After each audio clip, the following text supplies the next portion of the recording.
Assalamualaikum warahmatullahi wabarakatuh. Good morning, good afternoon, good day, good evening, good night, goodbye, good day cappuccino. Rasanya bikin ngangenin. Hey, apa kabar semuanya?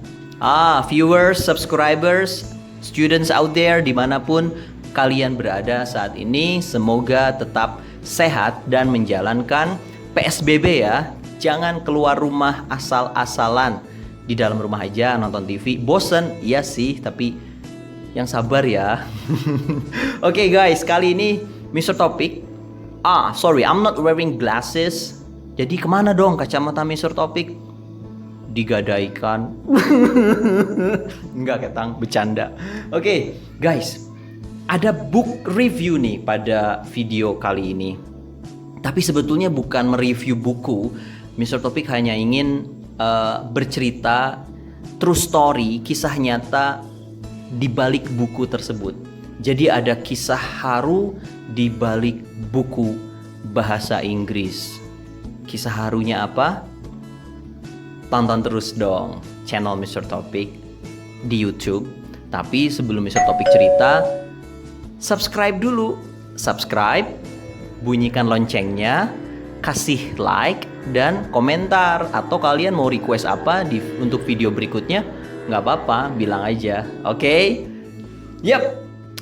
Ada buku nih, bagus banget untuk belajar bahasa Inggris pemula. Bukunya jadul. Judul bukunya Radio Australia. Ya, I've got I think complete series dari book 1 sampai book 8. Nggak tahu sih sampai book berapa ya aslinya. Cuma saat itu saya mendapatkan buku ini secara cuma-cuma alias gratis dari seseorang yang baik hati. Siapa seseorang itu? Nah, ini yang akan saya ceritakan. Kenapa saya ceritakan? Karena saya merasa bahwa cerita ini mengandung hikmah, minimal khususnya buat saya sendiri dan keluarga deh gitu ya. Tapi kalian mau menyimak kan? Dan saya harap sih ada hikmahnya juga buat kalian. Jadi, kenapa Radio Australia Books ini ada di tangan saya? Tepatnya saat saya liburan kenaikan dari kelas 2 aliyah, dari kelas 2 SMA saat itu. Liburan saya dari pesantren pulang ke kota Bandung, kota tercinta, kota kelahiran. Pulang ke kota Bandung. Nah, saat sedang liburan di rumah gitu ya, having fun, enjoy togetherness with family. Nah, di sana ada tetangga saya yang mengetuk pintu. Sebelumnya saya belum pernah lihat tetangga itu. Ya karena saya juga saat itu kan sekolah tidak di Bandung ya, jadi tidak terlalu tahu banyak orang gitu. Nah, tetangga saya itu singkat cerita namanya Abang A lah ya, Abang A, kita panggil Abang A saja. Abang A ini singkat cerita ngobrol dengan saya, mewawancarai saya lah ya. Sekolah di mana? Kenapa mau sekolah di sana? Dan mewawancarainya itu 50-50 ya, bahasa Inggris dan bahasa Indonesia. Saya bilang, wah si abang ini keren juga nih, pinter juga gitu ya. Nah, setelah saya tanya-tanya, ternyata si abang itu dibilang apa ya? Dibilang stres. Memang beliau saat itu dalam kondisi sedang stres. Tapi beberapa tetangga kami sih menyebutnya kadang orang gila gitu. Karena tingkahnya yang sedikit aneh kalau menurut saya sih.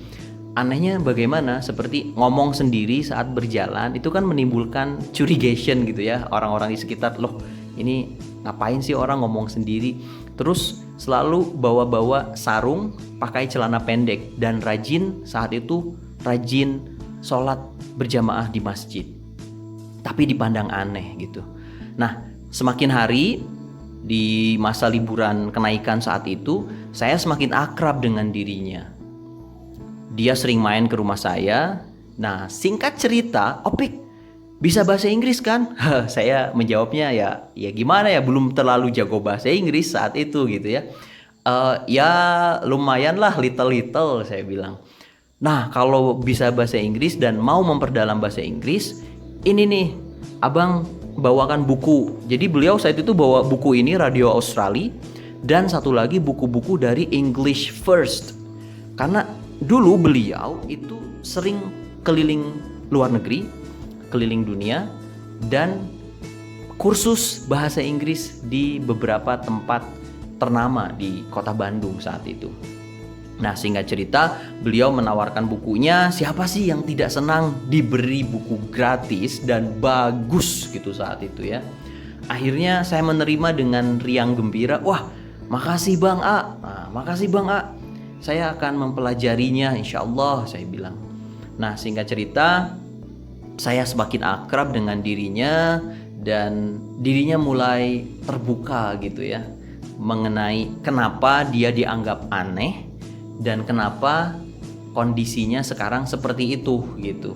Jadi kebetulan saat itu beliau pun sedang liburan di Bandung, karena beliau minggu depannya atau sebulan satu kali sih bilangnya, 1 minggu atau 2 minggu itu harus berada di sebuah rumah sakit mental. Kalau saya menyebut rumah sakit jiwa sepertinya gimana gitu ya, sebuah rumah sakit mental, dan baru sembuh atau selesai menjalani rehabilitasi narkoba. Wah, saya kaget kan. Waduh, Bang, abang pecandu? Saya tanya saat itu.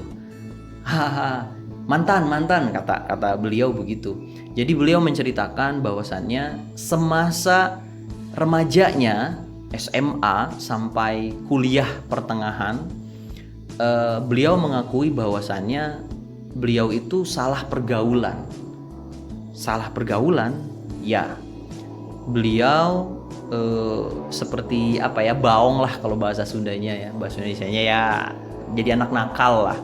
Jadi anak nakal, sering clubbing saat itu, ke night club, ke diskotik, menghabiskan waktu di luar lebih banyak bersama teman-temannya daripada di rumah. Nah, singkat cerita, kebiasaan kurang baiknya saat di SMA itu, ya saat itu beliau bilangnya suka minum minuman beralkohol, kemudian merokok, terbawa sampai kuliah. Kenapa? Karena saat kuliah pun beliau masih akrab atau menjalin komunikasi dengan teman-temannya. Saat itu beliau punya HP. Kenapa? Karena ya beliau bisa dibilang orang kaya, anak orang kaya gitu ya. Nah, di kuliahan itu beliau masih gaul dengan teman-temannya atau fake friends atau bad friends ya, yang menjerumuskannya sampai ke lembah konsumsi narkoba. Ini yang saya shock saat itu gitu ya, masih remaja unyu-unyu mendengar cerita yang wow gitu. Itu dilematis banget nih, dengerin apa gimana, percaya atau enggak gitu ya. Dan beliau memberikan bukti sendiri bahwa ini badan saya kurus kerempeng seperti ini, saya kecanduan narkoba pik gitu.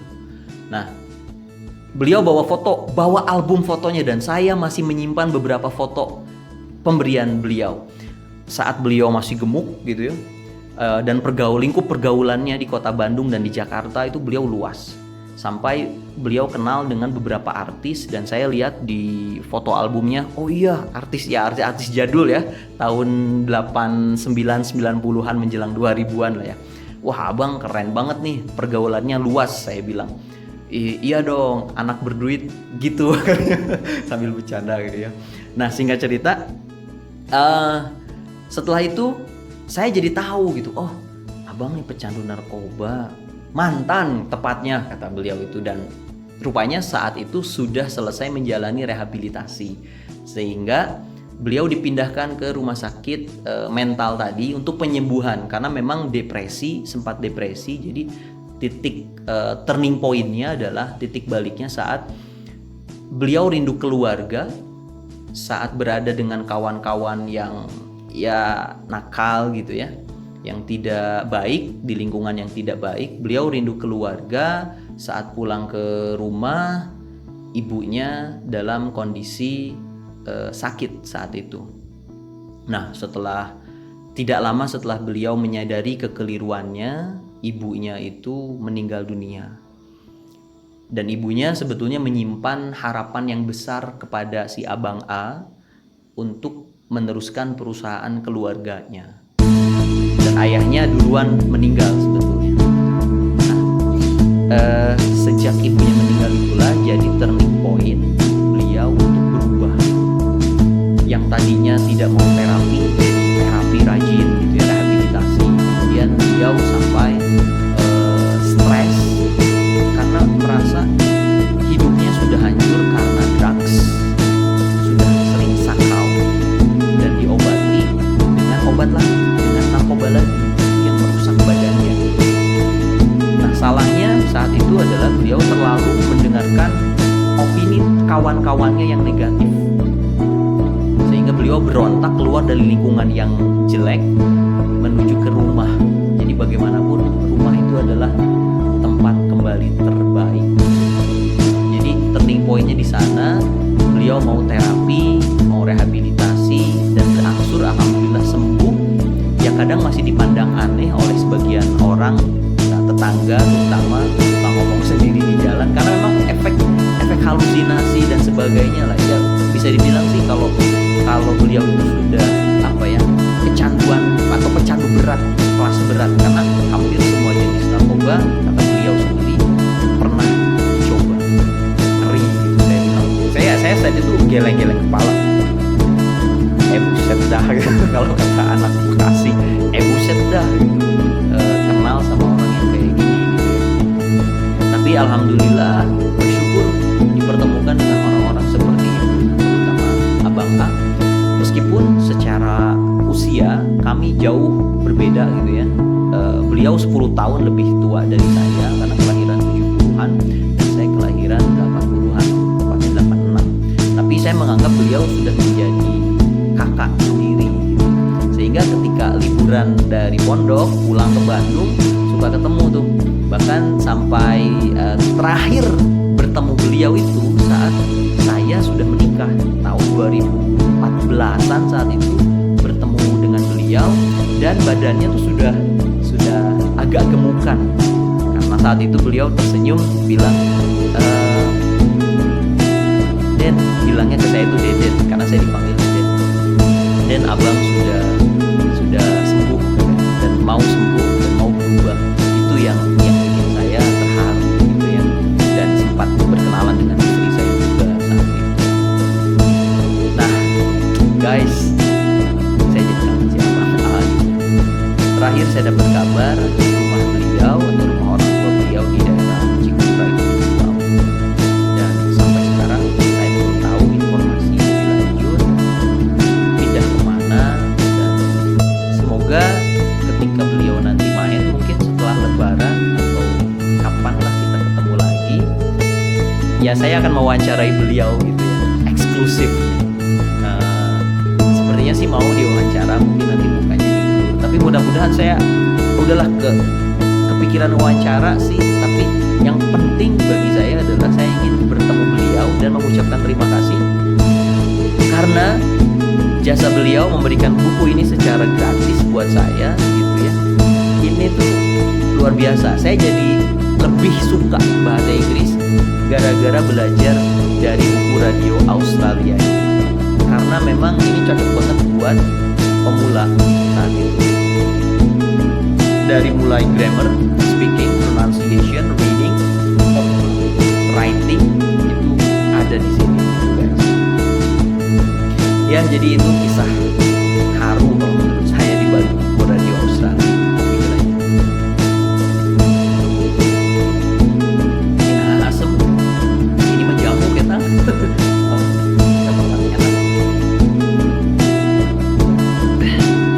Jadi itu guys, ada cerita haru di balik buku.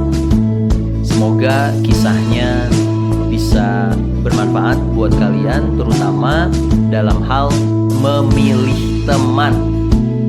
Memilih teman, ingat dengan siapa kita bergaul biasanya itu sedikit banyaknya mempengaruhi karakter kita. Kalau kita bergaul dengan orang-orang yang ya santuy gitu ya, santuy banget lah ya, sampai menyepelekan kewajiban apapun itu, biasanya kita kebawa dikit tuh, terbawa karakternya seperti itu. Coba rasakan sendiri deh. Kita punya teman-teman kita tuh bersemangat, motivated banget lah pokoknya, kemudian optimistik, dan kita yang jadi temannya tuh bakal terbawa, oh iya ya optimistik. Nah, kalau kata orang Sunda mah nepa gitu. Nepa itu menular. Perilaku teman itu menular. Trust me, it works. Ya, jadi be careful guys dalam memilih teman, dan be yourself. Jadi diri sendiri dengan set goal yang jelas, lalu create yourself. Jadi ciptakan diri kamu sendiri, versi terbaik dari dirimu. Oke? Thank you so much. Jumpa lagi nanti di video berikutnya. Kalau mau request apa, bikin video ini, bikin video itu, selama berhubungan dengan konten edukasi dan bahasa Inggris, di kolom komentar aja ya. Oke, thank you so much for your attention guys. Wassalamualaikum warahmatullahi wabarakatuh.